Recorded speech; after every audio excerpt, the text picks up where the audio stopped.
Another victim was American architect Arthur Mace, who had been the person to rip out the last piece of wall blocking the entrance to the tomb. He died in the same hotel with the same symptoms as Caravan, feverish and in a sudden coma. The morning after Carter had shown his friend George Gould the tomb, Gould awoke with a high fever. By nightfall, he was dead. Radiologist Archibald Douglas Reed was the first to cut the mummy's wrapping and x-ray it. Reed died aboard ship on his way home to England. What caused these untimely and coincidental deaths among the invaders of King Tut's sacred tomb? Could they have been caused naturally from inhaling an ancient bacteria or virus? Dr. Ezzeddin Taha, an eminent physician and biologist in Cairo, held a press conference in 1962.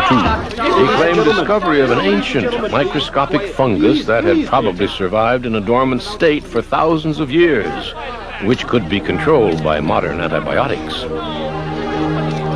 Ironically, before he could prove his theory, Dr. Taha was killed in a freak automobile accident. Later autopsy revealed he had died of the same circulatory collapse as the others and may have been already dead before his car careened off the road. Could it be that there is something to the curse of the pharaohs? Or, as many pyramidologists are now theorizing, that the deadly virus that killed all these people was literally from out of this world? Could a Stone Age people have built these pyramids that cannot be duplicated today? New evidence we are not alone in this universe when we come back with a chilling discovery. The more we learn about the Giza complex, the more unsure we are of conventional theories for explaining the mysteries of the structures in this great pyramid. If conventional theories do not explain the purpose for the pyramids, what do more contemporary theories have to offer? In 1813, astronomer Richard Proctor discovered from ancient records that the Great Pyramid had indeed been used as an astronomical instrument. The pyramids are essentially crystalline in structure, and therefore highly receptive to radio-like energy waves or even cosmic microwaves.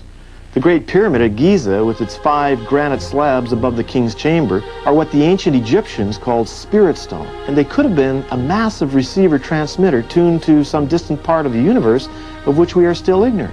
Based on evidence provided by Sumerian texts, it appears that the Giza pyramids were built as beacons by extraterrestrials as part of a landing corridor ending at a spaceport in the Sinai Desert. There are numerous theories about the purpose of the Great Pyramid at Giza, ranging from the preposterous to the ingenious. But what is distinctly missing is how in this world were they built? The Greek historian Herodotus visited the Giza site in the 5th century BC. He wrote that the Egyptians of that time told him that a continuous crew of 100,000, replaced every 3 months, worked a period of 20 years to build the Great Pyramid. To build the Great Pyramid in 20 years, as some archaeologists claim, would have meant setting one of those huge stones every 3.5 minutes, 24 hours a day. That would require a technology we don't have today. It's difficult to justify the premise that the Great Pyramids were built with primitive stone and copper tools. These people had no knowledge of the wheel as the means of transportation. No pulleys, no modern surveying equipment, winches, derricks, or block and tackle. Hundreds of blocks weighing 30 tons are situated high in the Great Pyramid.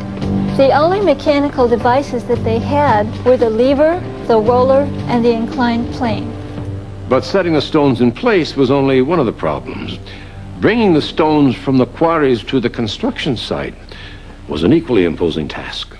They were moved on huge sledges or pulled across a bed of rolling logs.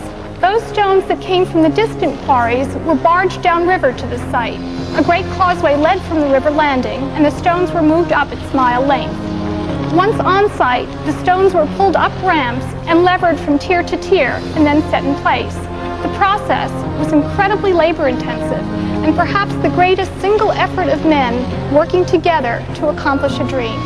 There is a widespread general belief, which Hollywood has helped to promote, that hundreds of thousands of slaves were used to build the pyramids. Nothing could be further from the truth. The Egyptians of the 4th dynasty were neither a formidable military nation nor a very aggressive one. But even if they were, there were not enough potential slaves within a 5,000-mile radius to have supplied the workforce needed. The generally accepted academic viewpoints are divided equally between the rollers and the rampers. These two theories are being taught in the schools right now as facts, when they're not even substantial theories. With the Ramper School of Egyptology, we are asked to believe that a mile-long ramp was built, rising in slope as the pyramid increased in height. Actually, it would have required more effort to build the ramp than to build the pyramid itself. There would have been some 6 billion pounds of construction garbage to get rid of afterwards. But where is it? Does anyone know? This question is one which even the most adamant of the ramp theorists cannot answer. But what about the log roller theory? Couldn't the stones have been moved to the site this way? Moving a given stone in this manner can be demonstrated, but some rather obvious consideration should have dispelled this notion long ago.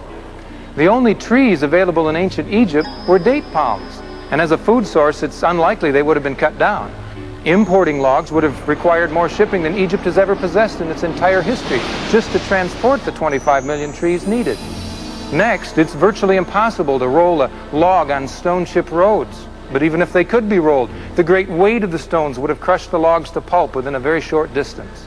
There must have been another totally different method of lifting and moving these tremendously heavy stones, a device that would make the moving of these massive weights feasible. However, we know of no such device available in ancient Egypt.